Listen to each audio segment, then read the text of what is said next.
మన తండ్రి అయిన దేవుని నుండి ప్రభువైన యేసుక్రీస్తు నుండి కృపయు సమాధానము మీకు కలుగును గాక. ఆమేన్. దయచేసి కూర్చుందాం. ప్రభు నామమున త్రిత్వము తర్వాతి రెండవ సాయంకాల ఆదివార కూడికకు చేరిన మీకు శుభాలు, వందనాలు తెలియజేస్తూ ఉన్నాను.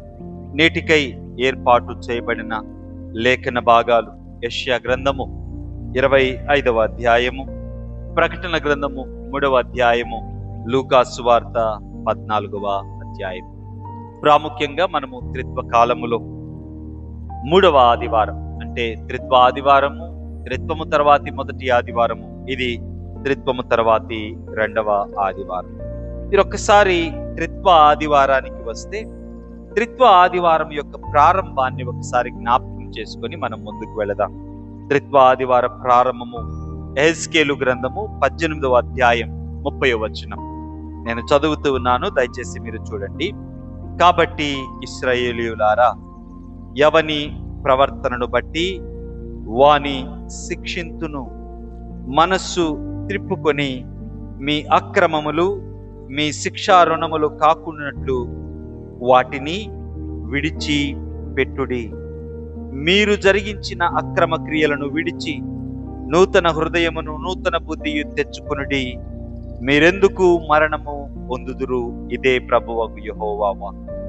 ఆయన తీర్పు తీర్చుతాను అని కఠినంగా మాట్లాడుతూ ఉన్న మాటతో మనము త్రిత్వ ఆదివారాన్ని ప్రారంభం చేసుకున్నాం. ఒకసారి మన ఆలోచనలను వెనకకు తీసుకొని వెళితే అడ్వెంట్ కాలము, ప్రభువారి రాకడ, ఆయన కొరకు ఎదురు చూశాం. ఎపిఫానియా కాలము, ఆయన యొక్క ప్రత్యక్షత, ఆయనను కనులారా కాంచాం. ఆయన రక్షణ కొరకు లెంట్ కాలములో ఆయన శ్రమల సన్నివేశాన్ని పరిశీలన చేశాం. శుభ శుక్రవారం రోజున ఆయన శిలువ మరణము, ఈస్టర్ రోజున ఆయన పునరుత్థానం. ఆ తదుపరి పునరుత్థానుడైన క్రీస్తు విశ్వాసి జీవితాలలో ఎటువంటి ప్రేమను, శక్తిని, సహాయమును చేస్తూ ఉన్నాడు. ఆయన ప్రధాన యాజకుడిగా, ఆయన గొర్రెల కాపరిగా, పునరుత్థానుడైన గొర్రెల కాపరిగా, పునరుత్థానుడైన ప్రధాన యాజకుడిగా, మన బలహీనతల మధ్యలోనే మనకు దేవునితో సహవాసాన్ని ఇస్తూ ఉన్న ఆ గొప్ప కనికరాన్ని మనము ఆలోచన చేసి ఆయన మనలను సిద్ధపరిచాడు. ఆ తర్వాత ఆరోహణ కాలములో యేసు ప్రభువారు తండ్రి అయిన దేవుని కుడి చేతి వైపున కూర్చున్నాడు. అక్కడ నుంచి ఆయన మనకు ఎటువంటి సహాయం చేస్తూ ఉన్నాడో పరిశీలన చేశాం. ఆ తరువాతి వారము పెంతెకోస్తు ఆదివారం. ఆయన తండ్రి అయిన దేవుని కుడి పార్శ్వము నుండి మనకు సహాయము చేస్తూ ఉండుటయే కాదు, స్వయాన ఆయన ఆత్మను మనకు అనుగ్రహించాడు అని పెంతెకోస్తు ఆదివారాన. అయితే ఇవన్నీ దాటిన తరువాత అకస్మాత్తుగా త్రిత్వ ఆదివారం, నేను మీకు తీర్పు తీరుస్తూ ఉన్నాను అన్న శబ్దము వినపడటాన్ని మనం చూస్తాం. అంటే రక్షకుడు వచ్చాడు, ప్రత్యక్షమయ్యాడు, మన కొరకు మరణించాడు, విమోచనను అనుగ్రహించాడు, ఆయన పునరుత్థాన బలాన్ని ఇచ్చాడు, ఆయన పరిశుద్ధాత్మనిచ్చాడు. ఇప్పుడు అడుగుతున్నాడు, వేర్ ఆర్ ద ఫ్రూట్స్? ఫలించటానికి ఆయన పిలుపు ఇస్తూ ఉన్నాడు. ఆయన తీర్పు తీరుస్తాను అని అడుగుతూ ఉన్నాడు. కాబట్టి త్రిత్వ కాలము, అందుకే గ్రీన్తో మనము ఈ టైంని చూస్తూ ఉంటాం. ఈ కాలములో మన కర్టన్స్, మన అన్ని క్లాత్ అంతా కూడా గ్రీన్ కలర్లోకి మారిపోతుంది. కారణం ఏంటి అంటే గ్రీన్ నూతనత్వానికి గుర్తు, ఫలింపుకు గుర్తు. కాబట్టి ఫలించవలసిన వారమై ఉన్నాము అన్న సంగతిని మరొకసారి ఈ త్రిత్వ కాలములో జ్ఞాపకం చేసుకుంటూ, పోయిన ఆదివారం ఫలించకుండా ఉండటానికి నీకు కలిగించే ఆటంకం, నీకు కలిగే ఆటంకం ఏంటో మనము పరిశీలన చేశాం. ఒక వ్యక్తి ఫలములు ఫలించకుండా అడ్డుకునే గర్వము, అహంకారము గురించి ఇర్మియా గ్రంథము 9వ అధ్యాయములో మనము ఆలోచన చేశాం. శూరుడు తన శౌర్యమును బట్టి, జ్ఞాని తన జ్ఞానమును బట్టి, ఐశ్వర్యవంతుడు తన ఐశ్వర్యమును బట్టి కాదు అతిశయించవలసింది. మరి దేని మీద అతిశయించాలి? అతిశయించువాడు భూమి మీద కృప చూపుచు నీతి న్యాయములు జరిగించుచున్న యెహోవాను నేనే అని గ్రహించి పరిశీలనగా తెలుసుకొనుటను బట్టి అతిశయించ. అందుకే తిమోతికి రాసిన పత్రికలో మనం చదువుకున్నటువంటి భాగం, సంతుష్టి సహితమైన భక్తి గొప్ప లాభదాయకమై ఉన్నది. నీ యొక్క భక్తి నీకు సంతృప్తినివ్వగలిగితే అదే భూమి మీద కృప చూపుచు నీతి న్యాయములు జరిగించుచున్న యెహోవాని పరిశీలించి గ్రహించి తెలుసుకో.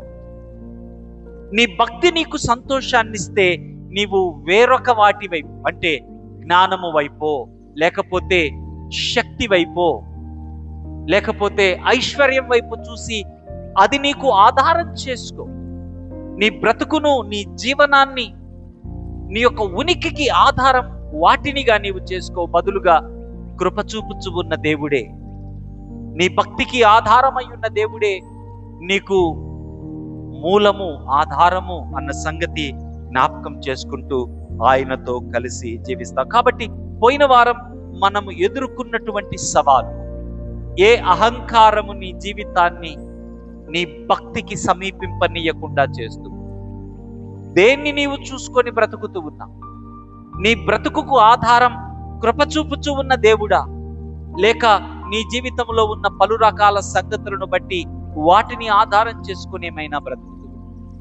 అలాగే ఈరోజు కూడా మరొక ప్రశ్నను మన ముందుకు, మరొక సవాలును, లేక మరొక ఫలింపనీయకుండా ఉండే ఆటంకాన్ని గురించి మనము ఈరోజు ధ్యానం చేయబోతూ ఉన్నాం. దయచేసి యెషయా గ్రంథము 25వ అధ్యాయానికి వస్తే, యెషయా గ్రంథం 25వ అధ్యాయములో 6 నుంచి 9 వచనాలు మనము చూస్తే, పర్వతము మీద సైన్యములకు అధిపతి యొగు యెహోవా సమస్త జనముల నిమిత్తము ఒక గొప్ప విందును గురించి మాట్లాడుతూ ఉన్నాడు. ఈ పోలిన విందు, యెషయాలో చెప్పబడుతూ ఉన్న ఈ విందును పోలిన విందు మనకు ప్రకటన గ్రంథములో కనపడుతూ ఉంది. మత్తయి సువార్తికుడు రాస్తా ఉన్నాడు. ఈ రీతిగా ఈ విందును గురించి మనము ఆలోచన చేస్తే, ఈ విందు సమస్త జనములకు చాలా శ్రేష్టమైన విందును గురించి మాట్లాడుతూ ఉన్నాడు. ఎక్కడ? పర్వతము మీద, సియోను మీద. కానీ 24, 25 అధ్యాయాలు, 24వ అధ్యాయం అంతకుముందు సంగతులు మీరు ఆలోచన చేస్తే, భూమి అంతటి మీద తీర్పును ప్రకటించిన దేవుడు మనకు కనపడతాడు. భూమి మీద జీవమును లేకుండా చేసే దేవుని తీర్పులు మనకు వినపడతాయి. వాటన్నిటిలో నుంచి 25వ అధ్యాయంలోనికి వస్తే ఒక స్తుతి గీతము లాంటి పాట 25వ అధ్యాయంలో కనపడుతుంది. ఇప్పుడు మనము చదువుతూ ఉన్నటువంటి 6వ వచనంకి వచ్చేసరికి అక్కడ మనకు వినపడే సంగతి, ఇదిగో ఒక గొప్ప విందు చేయబోతూ ఉన్నాడు. ఆ విందులో పాల్గొనేవారు ఏం చేస్తారంట? వారందరూ 9వ వచనంలో అంటూ ఉన్నాడు, ఆ దినమున జనులు ఇలాగంటారు. ఏమంటారు? ఇదిగో మనలను రక్షించునని మనము కనిపెట్టుకుని ఉన్న మన దేవుడు, మన కనిపెట్టుకుని యెహోవా ఈయనే. ఆ రక్షణను బట్టి సంతోషించి ఉత్సహింతుము. ఇక్కడ 2 సంగతులు ప్రాముఖ్యంగా కనపడతావు, 3 సంగతులు సుమారుగా. ఒకటి, ఆ దినాన జనులందరూ ఎవరైతే 6వ అధ్యాయములో ఆ పర్వతము మీద సమకూర్చబడ్డారు, ఆ సమకూర్చబడ్డ వారందరూ ఆ దినాన అంటూ ఉన్న మాట ఏంటి అంటే, ఇదిగో మనము ఎదురు చూచిన దేవుడు ఈయనే, ఇదిగో మనము రక్షిస్తాడు అని ఎదురు చూచిన దేవుడు ఈయనే, రక్షించాడు మనలను. కాబట్టి ఈ రక్షణను బట్టి సంతోషించి ఉత్సహింతుము అని వారు ఆనందించే సమయాన్ని, అంటే ఇక దేవుడు అనే మాట ఆలోచనగా ఆగిపోవట్ల, ఒక సిద్ధాంతంగా ఆగిపోవట్ల, ఒక తర్కముగా మిగిలిపోవట్ల. ఎందుకు అంటే ఆ దినాన జనులు వారు అప్పటి వరకు విశ్వసించిన దేవుణ్ణి కన్నులారా వారు చూడబోతూ ఉన్నారు. అంత మాత్రమే కాదు, వారు రక్షణను, విమోచనను వారు అనుభవించబోతూ ఉన్నారు. రక్షణను, విమోచనను వారు అనుభవించబోతూ ఉన్నారు, అనుభవిస్తారు. కనుక వారు అంటూ ఉన్నారు, ఇప్పుడు దాకా మనము ఎదురు చూచిన దేవుడు ఈయనే. ఈ రక్షణ కొరకే మనం ఎదురు చూచాం, ఆ రక్షణ మనకు వచ్చింది. రండి, ఈ రక్షణ యందు ఉత్సహించి సంతోషించును. ఇంతకు ఏ రక్షణ గురించి మాట్లాడుతూ ఉన్నాడు ఇక్కడ? 7వ వచనం మీరు చూస్తే, సమస్త జనముల ముఖములను కప్పుచున్న ముసుగును, సమస్త జనముల మీద పరచబడిన తెరను ఈ పర్వతము మీద ఆయన తీసివేయును. ఒక తెరను తీసివేస్తాను అని మాట్లాడుతా ఉన్నాడు. ఏంటి ఆ తెర? తెర సాధారణంగా దైవలేఖనములో వాడబడినటువంటి సందర్భాలను మీరు జ్ఞాపకం చేస్తే, తెర చీకటికి గుర్తు, తెర ముసుగుకు గుర్తు, తెర అవమానానికి గుర్తు, తెర దుఃఖానికి గుర్తు, తెర శ్రమకు గుర్తు. నిజమే, ఈరోజు ఇక్కడ కూర్చున్న మన జీవితాలలో భౌతికంగా కానీ ఆత్మీయంగా కానీ ఎన్ని తెరలు మన జీవితాలలో కప్పబడి ఉన్నాయో. తెర కప్పడం అనంటే ఒక శవం మీద కప్పుతారు, అంతే కదండి. గుడ్డ కప్పటం, శవం మీద కప్పినప్పుడు ఆ శవం మీద గుడ్డ ఉంది, ఆ వెలుపల ఉన్నవారు ఏం చేస్తారు? అందరు కూర్చొని చప్పట్లు కొట్టుకుంటా ఉంటారా? ఏం చేస్తారు? వాళ్ళు దుఃఖముతో ఏడుస్తూ ఉంటారు. తెర ఉన్న ప్రదేశంలో ఉండే సందర్భము దుఃఖాయుతంగా ఉంటుంది, అస్పష్టంగా ఉంటుంది, వేదనాభరితంగా ఉంటుంది. మన జీవితాలలో కూడా ఎన్ని తెరలు మన జీవితాలను కప్పాయో. మీకు సర్వసాధారణమైన ఒక ఆత్మీయ ఉదాహరణను నేను మీతో మాట్లాడు. మనము కొన్ని సంగతులు ప్రార్థన చేస్తావు, ప్రభువా ఈ పని నేను ఈ రీతిగా చేస్తాను. ఏ పనినైతే నేను ఈ రీతిగా చేస్తాను అని ప్రభు సన్నిధిలో ప్రార్థన చేశామో, అదే పని విషయములో, అదే ప్రార్థన విషయంలో ఎంతో సులభంగా మనము తప్పిపోయి, అలా తప్పిపోయిన వాటిని, లేక మన జీవితంలో నిలిచి ఉన్న సమస్యలను, మనకు వస్తూ ఉన్న కన్నీటిని, దుఃఖాన్ని, వేదనను, ఒంటరితనాన్ని పరిశీలన చేస్తే, మనం కూర్చొని ఒంటరిగా ఆలోచిస్తూ ఉన్నప్పుడు కొన్ని ప్రశ్నలు మన జీవితంలోకి వస్తాయి. ఈ బైబిల్ని పట్టుకొని ఏం చేస్తున్నాను నేను? దేవాలయానికి వెళ్ళి ఏం చేస్తున్నాను నేను? What's happening to me? ఏంటి నా క్రైస్తవ జీవితం నాకేం మేలు చేస్తూ ఉంది? నాకు కలుగుతూ ఉన్న ఆనందం ఏంటి? ఆదరణ ఏంటి? ఎటువంటి సంతోషాన్ని నేను అనుభవిస్తూ ఉన్నాను? కనీసం నేను చేసిన ప్రార్థన విషయంలో నేను నిలవలేకపోతూ ఉన్నాను. కనీసం నేను ప్రార్థన చేస్తాను అని చెప్పి నేను చేసిన వాగ్దానం విషయంలో సరిగా ప్రార్థన చేయలేకపోతున్నాను. నా ఆత్మీయ జీవితం ఎప్పటికప్పుడు బలహీనంగా నాకు కనపడతా, భౌతికంగా నన్ను శ్రమలు చుట్టుముట్టుతా ఉన్నాయి. ఈ లోకంలో అన్యాయం చేస్తూ ఉన్నవారు, అక్రమం చేస్తూ ఉన్నవారు, వారు వర్ధిల్లున్నట్లుగా కనపడతా ఉంది. ఇదిగో దుఃఖముతో, వేదనతో నా బ్రతుకును ఈడుస్తూ ఉన్నట్లుగా నా జీవితం కనపడతా ఉంది. పైకి నేను నవ్వుతూ ఉన్నాను, నా అంతరంగం అంతా దుఃఖమయం, అవమానం. క్రైస్తవుడనేందుకు నాకు అవమానం ఏంటి? What am I doing being a Christian? ఒక క్రైస్తవుడనేందుకు నా జీవితంలో ఏం జరుగుతుంది అని ఒంటరిగా ఎప్పుడైనా నీ జీవితంలో ఈ ప్రశ్న కలిగితే, do not worry, you are not in wrong way. ఆ ప్రశ్న నీకు కలిగితే భయపడవద్దు, నీవు తప్పుదారిలో లేవు, నీవు ఇరుకు మార్గములో ఉన్నావు.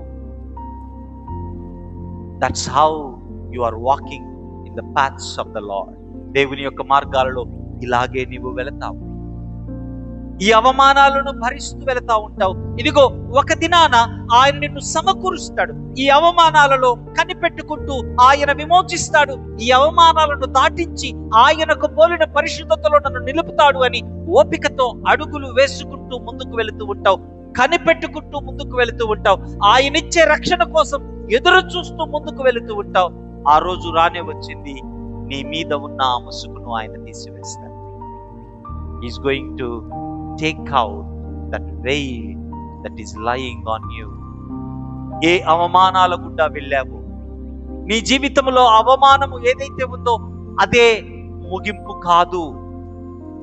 నీకు కలిగిన అవమానము, నీకు కలిగిన దుఃఖము, నీవు కారుస్తూ ఉన్న కన్నీరు అంతిమ విజయం దానిది కాదు. ఇదిగో మరణమును జయించి తిరిగి లేచి ఆ మరణాన్ని మింగివేసే యేసు. Being a Christian, what is that you need to look after, look forward, or look to? It's one thing, that is your faith. ఏ విశ్వాసముతో అయితే ఈ ప్రయాణములోకి నీవు అడుగు పెట్టావో, ఏ మార్గములో నీవు నిలిచి ఉన్నావో, ఈ ప్రశ్నల మధ్య, ఈ అనుమానాల మధ్య, ఈ సంశయాల మధ్య, ఈ అవమానాల మధ్య ఈ విశ్వాసాన్ని విడిచిపెట్టక అడుగులు ముందుకు వేస్తూ కొనసాగవలసిన.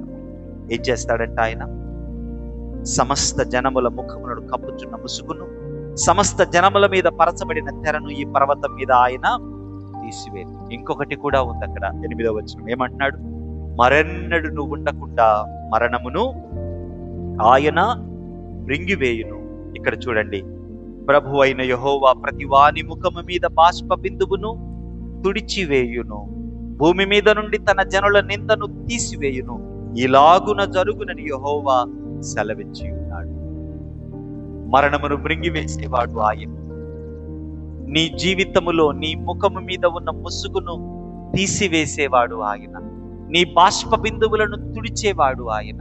నీకు కలిగినటువంటి సిగ్గును, అవమానాన్ని తొలగించువాడు ఆయన. నీ నిందను తీసివేయువాడు ఆయన.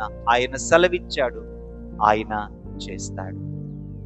అందుకే కొరింథీ సంఘానికి పౌలు భక్తుడు రాస్తూ 15వ అధ్యాయం 1వ పత్రికలో అనే మాట, ఆయన మరణపు ముళ్ళును విరిచాడు, మరణపు తాళపు చెవులు మరణపు దూత నుంచి ఆయన లాక్కున్నాడు. ఆయన మరణము సాధారణమైనది కాదు. ఏ విందును గురించి అయితే యెషయా అపోకలిప్టిక్ లిటరేచర్లో ఇది ఒక భాగం, యుగాంతపు సంగతులకు సంబంధించినటువంటి భాగం. ఏ సంగతిని గురించి అయితే యెషయా ద్వారా ప్రవచింపబడతా ఉందో, పాటగా రాయబడ్డదో, ఆ సంగతిని యేసు ప్రభువారు నెరవేరుస్తూ ఉన్నారు. ఆ ముసుగును తొలగిస్తూ ఉన్నాడు. ఆ మరణపు ముళ్ళును విరిచేశాడు. కాబట్టి మరణాన్ని గురించి క్రైస్తవ విశ్వాసము మాట్లాడే మాట మరణము ఛాయ, ఇట్స్ ఏ షాడో. మరణమును గురించి, మరణించిన వారిని గురించిన సంగతులు తెలియకుండుట నాకు ఇష్టం లేదు. వారు ఏం చేస్తూ ఉన్నారు? వారు నిద్రించుచున్నారు అంటూ ఉంది దేవుని. అందుకే ఒకని జన్మదినము కంటే ఏ దినం మేలు? మరణ దినమే మేలు. ప్రకటన గ్రంథంలో అంటాడు, ప్రభువు నందు మృతులైన వారు ధన్యులు. ఇప్పటి నుండి ఆ మాట రాయి. ఎందుకు అంటే మరణము రింగివేయబడ్డది. మరణము యొక్క డెఫినేషన్ మారిపోయింది. మరణానికి శాశ్వతత్వము లేదు, మరణానికి సార్వభౌమత్వము లేదు, మరణానిది ముగింపు కాదు, మరణానిది అంతిమ విజయం కాదు. అంతిమ విజయం దేవునిది. సార్వభౌముడు దేవుడు. మరణాన్ని మృంగివేసిన వాడు ఆయన, మరణపు ముళ్ళు విరిచిన వాడు ఆయన. కాబట్టి అందుకే యేసు ప్రభువారు మాట్లాడిన మాట, నీ శరీరమును మాత్రమే చంపగలిగిన వాడికి నీవు భయపడవద్దు, నీ శరీరమును ఆత్మను రెంటిని నశింప చేయగలిగిన వానికి భయపడు. ఈ లోకము నిన్ను ఎంతగా హింసించగలదు అంటే to the extent of killing you. నిన్ను చంపగలదేమో, but it can not make you cease exist. నీవు బ్రతకకుండా నీ జీవాన్ని పూర్తిగా హరించే సామర్థ్యము ఈ విశ్వాంతరాలలో ఎక్కడా ఎవరికీ లేదు. అది ఉన్నది ఒక్క దేవుడికి. అందుకే కీర్తనాకారుడు అన్నమాట, నరులారా తిరిగి రండి అని పిలిస్తే ఏం చేయాలంట? నరులు తిరిగి వస్తారు. ఆ ఒక్క అధికారము ఉన్నవాడు కేవలము దేవుడు మాత్రమే. కాబట్టి యెషయా గ్రంథం 25వ అధ్యాయములో మానవాళికి ఉన్నటువంటి సమస్య మరణం, మానవాళికి ఉన్నటువంటి సమస్య అవమానం, నింద, కన్నీరు, వాటన్నిటికీ జవాబు యెషయా భక్తుడిస్తుంది. ఆయన కొరకు కనిపెట్టుకున్న వారు ఇదిగో యెహోవా యొక్క రక్షణ యందు ఆనందించు అని ఆయనతో కలిసి వారు స్తుతులు చెల్లించే. అయితే ఈ కనిపెట్టుకునే వారి జీవితంలో కొన్ని సమస్యల గురించి ఈరోజు మనం చర్చించాలి. ఆయన కొరకు కనిపెడుతూ ఉన్న వారి జీవితంలో సమస్యల గురించి, ఆ కనిపెట్టుటలో, ఆ ఆనందములో పాలు పంపులు పొందకుండా ఏవైనా ఆపే అంశాలు ఉన్నాయా అన్న పరిస్థితి గురించి ఆలోచించాలి. ఈరోజు ముఖ్యమైనటువంటి ప్రశ్న ఏంటి అంటే, yes the problem is universal. మరణపు సమస్య, అవమానపు భారం, కన్నీటి దుఃఖం, నింద, ఇది సార్వత్రికమైనటువంటి సమస్య. ఈ సార్వత్రికమైనటువంటి సమస్యలో జవాబు ఆయన ముసుగును తొలగిస్తాడు, ఆయన మరణమును మింగివేస్తాడు, ఆయన నీ బాష్ప బిందువును తీరుస్తాడు, ఆయన నీ నిందను కొట్టివేస్తాడు, ఆయన నీకు విమోచనమిస్తాడు. Now what's the problem here? Problem ఏంటి అంటే ఆయనను నమ్మావా? అది కాదు ప్రాబ్లం ఇక్కడ. That's not the question that we ask tonight.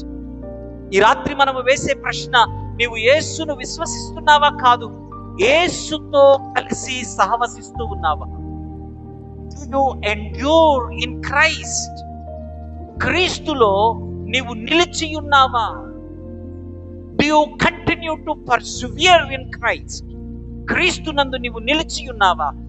నువ్వు క్రీస్తునందు విశ్వాసం ఉంచావా? కాదు ప్రశ్న. ఈరోజు ప్రశ్న మనము వేసుకోవలసింది ఏంటి అంటే, నువ్వు ఆయన యందు నిలిచి ఉన్నావా, లేక నిలిచి ఉన్నాను అని అనుకుంటున్నా?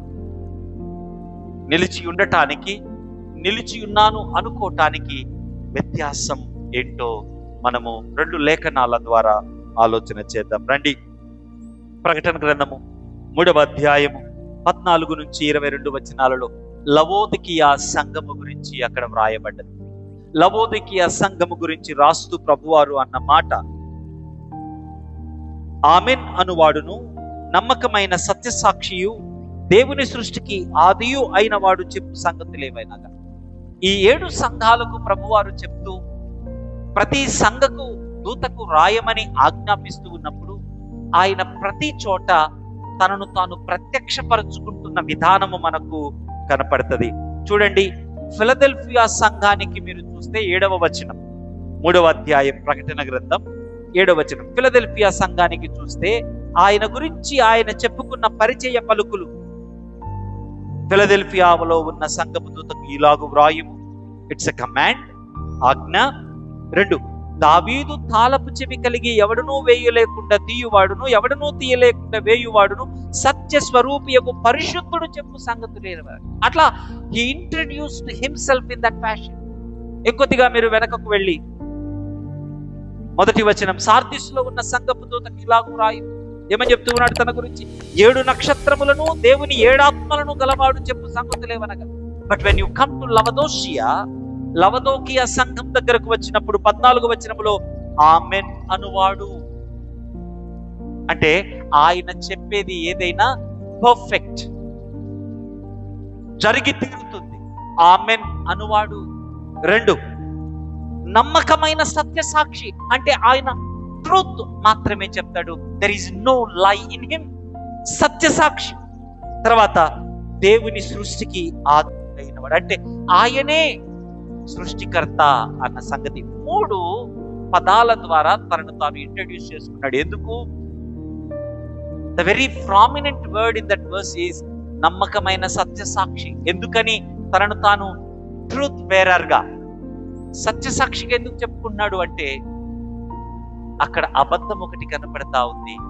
ఆ అబద్ధానికి వ్యత్యాసాన్ని చూపిస్తా ఉన్నాడు సత్య సాక్షిగా. ఆ అబద్ధం ఏంటో మనము మొదట వేసుకున్న ప్రశ్నకు ఇక్కడ కొనసాగింపేంటో ఆలోచన చేయటానికి ప్రయత్నము చేద్దాం.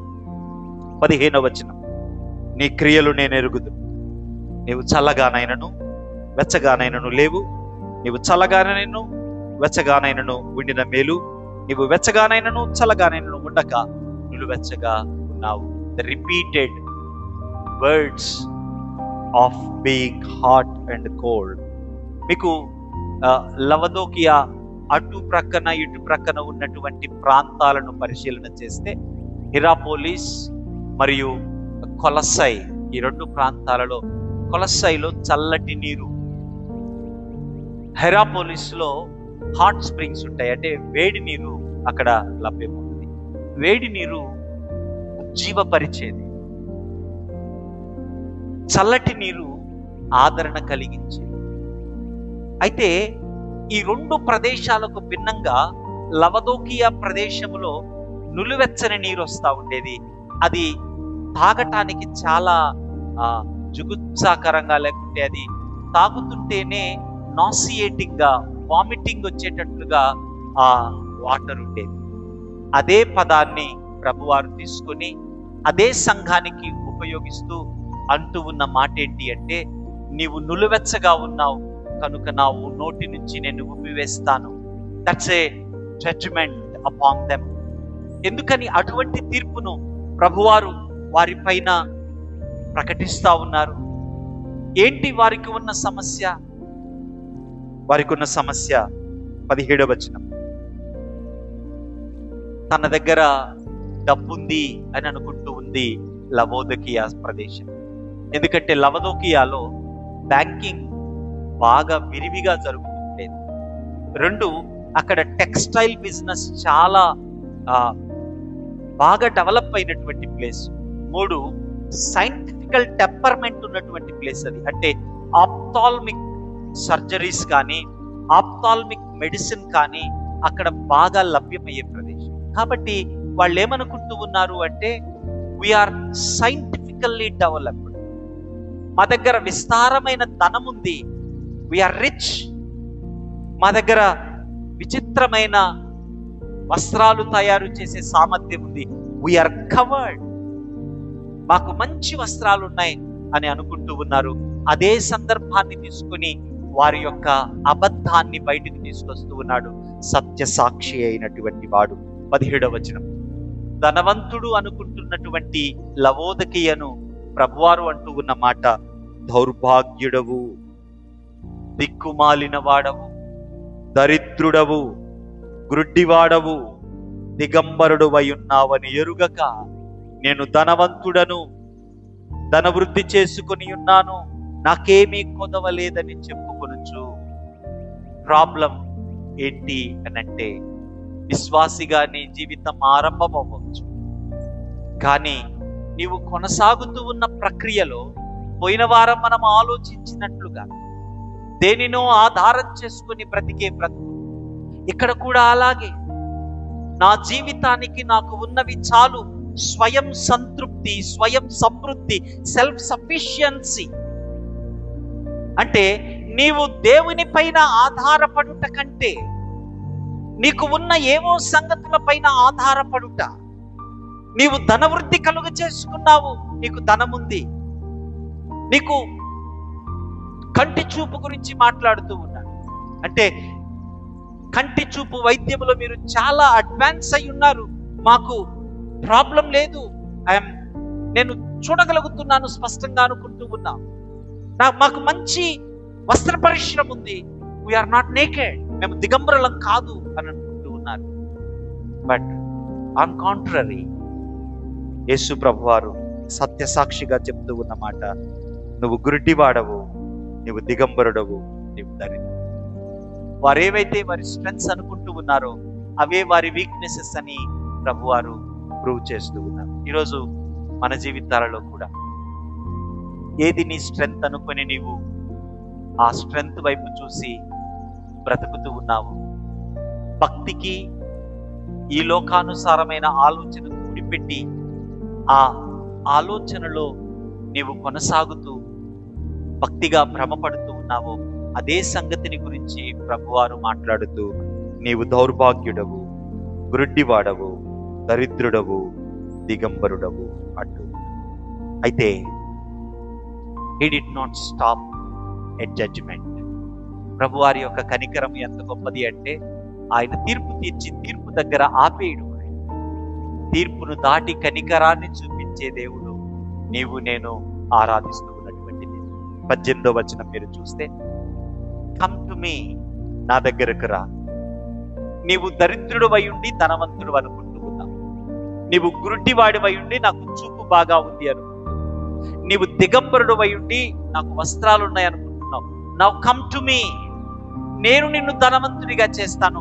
అది ఈ లోకానుసారమైనటువంటి ధనం కాదది. కొలిమిలో వేసిన బంగారాన్ని నా దగ్గరకు రా, నేను ఇస్తాను. ఆత్మీయ ధనాన్ని గురించి మాట్లాడుతూ, నా దగ్గరకు వచ్చి కంటికి కాటుక కొనుక్కో, ఐ సాల్వ్ అంట, the medicine for the eye. నా దగ్గరకు వచ్చి తెల్లని వస్త్రాలు కొనుక్కో, నీ దిగంబరత్వాన్ని కప్పుకో. Here is a call from the lord. ప్రభువారి దగ్గర నుంచి వస్తూ ఉన్నటువంటి ఒక పిలుపు. ఆయన బుద్ధి చెప్తూ ఉన్నాడు. నీ కన్నులకు దృష్టినిస్తాను, నీ దిగంబరత్వానికి వస్త్రాన్ని ఇస్తాను, నీ భౌతిక దారిద్ర్యానికి ఆత్మీయ ధనాన్ని ఇస్తాను. Come to me, come to me అని అంటూ ఆయన అంటూ ఉన్నమాట. నీ హృదయం అనే తలుపు నొద్ద నుండి తట్టుచున్నాను. Listen to my voice. నా స్వరము విని నీవు నీ హృదయపు తలుపులు తెరిచి నన్ను ఆహ్వానిస్తే I will commune with you. నేను నీతో కలిసి సహవసిస్తాను, నీతో కలిసి భోంచేస్తాను అంటూ 21వ వచనంలో అన్నమాట. నేను జయించి నా తండ్రితో కూడా ఆయన సింహాసనమందు కూర్చుండి ఉన్న ప్రకారము జయించు వానిని నాతో కూడా సింహాసనమందు కూర్చుండా.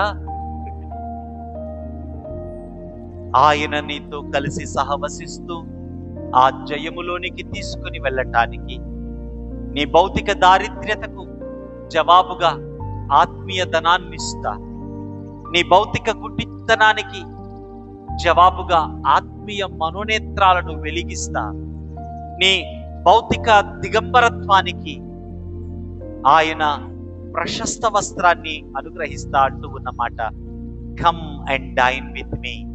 నాతో కలిసి సహవసించు, నాతో కలిసి భుజించు. జయించేవాడిని నేను, నాతో కలిసి నిన్ను కూడా జయింపచేస్తాను. సింహాసనాసీనుడిని నేను, నాతో కలిపి నిన్ను కూడా సింహాసనమందు కూర్చుండబెట్టు. Yes, no doubt, you have accepted Jesus Christ. క్రీస్తు యేసును నీవు రక్షకుడిగా అంగీకరించావు, అనుమానమే లేదు. కానీ ఆయనతో కలిసి సహవసిస్తూ ఉన్నాము, ఆయన కొరకు ఎదురు చూస్తూ ఉన్నాము, ఆయననే నమ్ముకుని ఓపికతో ఇరుకు మార్గములో పయనిస్తూ ఉన్నావా? లేక నిజాన్ని ప్రక్కకు పెట్టి అబద్ధమే నిజమని నమ్ముకొని దిగంబరత్వాన్ని దిగంబరత్వం కాదు అనుకుంటున్నావేమో. గుడితనాన్ని గురుడితనము కాక నాకు చూపు బాగా ఉంది అని అనుకుంటూ ఉన్నావేమో. దారిద్ర్యతను దారిద్ర్యముగా కాక నేను ధనవంతుణ్ణి అని భ్రమపడుతూ ఉన్నావేమో. ఈ రాత్రి he is calling you to introspect. నువ్వు పరిశీలన చేసుకోవటానికి ఆయన పిలుపునిస్తూ ఉన్నాడు. ఆయన పిలుపునివ్వటమే కాదు, ఆయన ఆ పిలుపు ద్వారా నీకు సహాయం చేయటానికి సిద్ధంగా ఉన్నాడు. ఇంకొక సంగతిని కూడా మనము ఇదే కోణములో ఆలోచన చేద్దాం. లూకా సువార్త 14వ అధ్యాయము 25 నుంచి 33 వచనాలలో ఉన్న భాగము నేటి భాగము సువార్త పాఠం. ఈ భాగములో మనకు పెండ్లి విందు ఉపమానము కనపడుతుంది. పైనుంచి మనం చదువు. అయితే మనకు ఉన్నటువంటి భాగాన్ని మీరు చూస్తే ఇక్కడ మనకు కనపడే భాగం ఏంటి అంటే శిష్యరికము యొక్క ఖరీదును గురించి మాట్లాడు. ద కాస్ట్ ఆఫ్ డిసైపుల్షిప్ గురించి ఆయన మాట్లాడుతూ, జన సమూహములో ఆయనతో కూడా వెలుచున్నప్పుడు ఆయన వారు తిరిగి, ఎవడైనను నా యొద్దకు వచ్చి తన తండ్రిని, తన తల్లిని, భార్యను, పిల్లలను, అన్నదమ్ములను, అక్క చెల్లెలను, తన ప్రాణము సహితము ద్వేషింపకుంటే వాడు నా శిష్యుడు కానేరడు. యేసు ప్రభు వారిని వెంబడించటం సులభమైనది కాదు. It's going to be a huge cost. చాలా ఖరీదు చెల్లించవలసి ఉంటది. 27, మరియు ఎవడైనను తన సిలువను మోసుకొని నన్ను వెంబడింపని ఎడల వాడు నా శిష్యుడు కాడు. తల్లిని, తండ్రిని, భార్యను, పిల్లలను, అన్నదమ్ములను, అక్క చెల్లెలను, తన ప్రాణమును సహితము విడిచిపెట్టి ద్వేషిస్తూ, లేకుంటే వాటిని పట్టించుకొనకుండా యేసుతో పాటు కలిసి సిలువను మోసే అనుభవము శిష్యరికపు అనుభవం. క్రైస్తవుడు అటువంటి అనుభవములోనికి ఆహ్వానించబడ్డవాడు. అటువంటి అనుభవమే క్రైస్తవ అనుభవము. అయితే ఇక్కడ ఆలోచించవలసింది ఏంటంటే ఈ విషయం మనకు అర్థం కావటానికి 2 ఉదాహరణలు చెప్పాడు. అయితే ఆ 2 ఉదాహరణలోనికి వెళ్ళక ముందు ఎందుకని ప్రభువారు తల్లిదండ్రులు అన్నాడు? ఆజ్ఞలలో ఒక ప్రధానమైన ఆజ్ఞ ఏంటి? నీ తల్లిని నీ తండ్రిని సన్మానించు. How can the same god who gave the same commandment to obey to the parents is now asking to leave them? How could it? ఎలాగది ఇది? అదే దేవుడు తల్లిదండ్రులను సన్మానించమన్న ఆ దేవుడే తల్లిదండ్రులను నువ్వు విడిచిపెట్టకపోతే, భార్యను విడిచిపెట్టకపోతే, పిల్లలను విడిచిపెట్టకపోతే నీవు నా శిష్యుడువు కాలేవు అని ఎలా చెప్తూ ఉన్నాడు? దీన్ని సెమాంటిక్ లాంగ్వేజ్ లో, అంటే ఆ హిబ్రూ, గ్రీక్ ఆ భాషలలో మీరు ఆలోచిస్తే, ఆ భాషల్లో ఆ భాష పదజాలంలో ఆలోచిస్తే, దేవుని కంటే మరి దేనికి ప్రాధాన్యత నీవు ఇవ్వకూడదు. ఎందుకు? ఆ సమాజములో ఒక వ్యక్తి యొక్క గుర్తింపు కుటుంబములో నుంచి వస్తుంది. ఫలానా కుటుంబానికి చెందినవాడు కాబట్టి తనకు గుర్తింపు ఇలా ఉంటుంది, తన గౌరవం ఇలా ఉంటుంది. ఆ కుటుంబాన్ని బట్టి ఈ వ్యక్తి కూడా ఆ కుటుంబాన్ని ఆధారం చేసుకొని బ్రతుకుతుంటాడు, ఆ కుటుంబాన్ని ఆధారం చేసుకొని భవిష్యత్తును చూస్తూ ఉంటాడు. ఆ కుటుంబ కేంద్రంగానే సమాజము, వ్యక్తి, వారి యొక్క అనుబంధాలు కొనసాగుతూ ఉంటాయి. అంటే డిపెండెన్సీ, ఆధారపడడం దేని మీద ఉంది? కుటుంబం మీద ఉంది.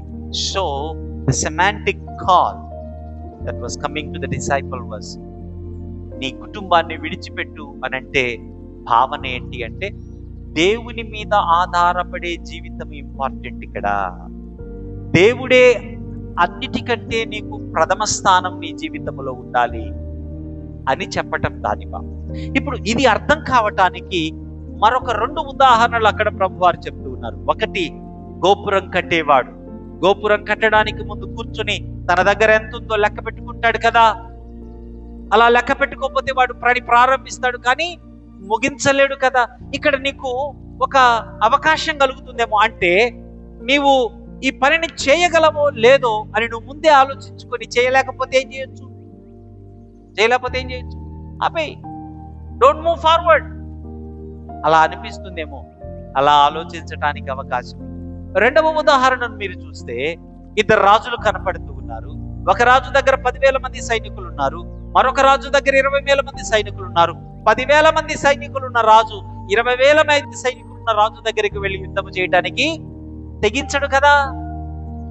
అంటే ఇంకా ఈ రాజు బహుదూరంగా ఉండగానే సంధి చేయు వారిని పంపించి, he must make a piece treaty కదా, హీ మస్ట్ రిట్రీట్ హిమ్సెల్ఫ్. అలా చేయకపోతే అతడు ఏమవుతాడు? ఈ 2 చాలా నార్మల్ గా కనపడుతూ ఉన్నటువంటి ఎగ్జాంపుల్స్ లాగా ఉంటాయి, కానీ it calls A radical commitment towards the lord. అంటే ఏం చెప్తూ ఉన్నాడు ఇక్కడ ప్రభువారు అంటే, when the kingdom of heaven comes, you are left with no option than to surrender. 20,000 మంది సైన్యముతో రాజు యుద్ధానికి వస్తూ ఉన్నాడంటే నువ్వు సంధి చేయడం కాదు, యు హ్యావ్ టు సబ్మిట్ అంతే. You are left with no option. You just have 0 option. You just have to obey to him. When the kingdom of heaven comes into your life, it seeks, it requires such a diligence, such allegiance. కాబట్టి విశ్వాస జీవితం is not your choice. విశ్వాస జీవితము నీ పూర్తి విధేయత, నీ పూర్తి సమర్పణ. ఆ పూర్తి సమర్పణతో ఆయన మీద ఆధారపడి, ఆయన కొరకు ఎదురు చూస్తూ నీవు కొనసాగుతూ ఉంటే ఆయన ఏం చేస్తాడు? నిన్ను పర్వతము మీద సమకూరుస్తాడు. నీ ముఖము మీద నీ జీవితములో ఉన్న ముసుగును తొలగిస్తాడు. నీ జీవితములో ఉన్న మరణాన్ని రింగివేస్తాడు. ఒక దినాన నీవు ఆయనతో కలిసి చేరి నీవు అంటావు, యెహోవా కొరకు ఎదురు చూచాము, ఆయన వచ్చాడు, ఇదిగో ఆయన ఇచ్చిన రక్షణ ఎంత గొప్పది అని ఆయన ప్రజలుగా మనమందరము కలిసి స్తుతిస్తాం. ఈ రాత్రి ప్రభువు ఫలించటానికి ఈ కాలములో నిన్ను ఆహ్వానిస్తున్నాడు. ఫలించు ఈ కాలములో నీవు ప్రభువు మీద ఆధారపడని బ్రతుకు నీకు ఫలింపుకు ఆటంకంగా ఉంటే, లేకుంటే ప్రభువును ప్రేమిస్తున్నాను అని అనుకుంటూ అబద్ధాన్ని ఆధారం చేసుకుని నిజం అని భ్రమపడుతూ ఉన్నావేమో. నీవు దరిద్రుడవై ఉండి ధనవంతుడు అనుకుంటున్నావు, గుడ్డివాడవై ఉండి చూపుంది అనుకుంటున్నావు, దిగంబరుడవై ఉండి వస్త్రాలున్నాయి అనుకుంటున్నావు. అబద్ధాన్ని ఆధారం చేసుకుని నిజాన్ని ప్రక్కన పెట్టి భ్రమపడుతూ ఉన్నావేమో. ఈ రాత్రి మరొకసారి అవి నీ ఫలింపు జీవితానికి ఎక్కడ ఆటంకంగా ఉన్నాయో పరిశీలించుకోవటానికి ప్రభువారు పిలుపునిస్తారు. నీవు ఆయన మీద పూర్తిగా ఆధారపడగలిగి, నీ ద్వారము తెలిసి ఆయన స్వరము విని ఆయనను ఆహ్వానించి ఆయనతో సహవసించగలిగితే, ఆ సహవాసాన్ని నీవు కొనసాగించగలిగితే, జయించువాడైన ఆయన నిన్ను జయింప చేస్తాడు. సింహాసనాసీనుడై ఉన్న ఆయన సింహాసనం మీద నిన్ను కూర్చుండబెడతాడు. అట్టి మహా గొప్ప కృపలో త్రియేక దేవుడు నిన్ను నిలుపును గాక. సమస్త జ్ఞానముకు మించిన దేవుని సమాధానం యేసు క్రీస్తు వలన మీ హృదయములకును తలంపులకును కావలియుండును గాక. ఆమేన్. దయచేసి కూర్చోనండి.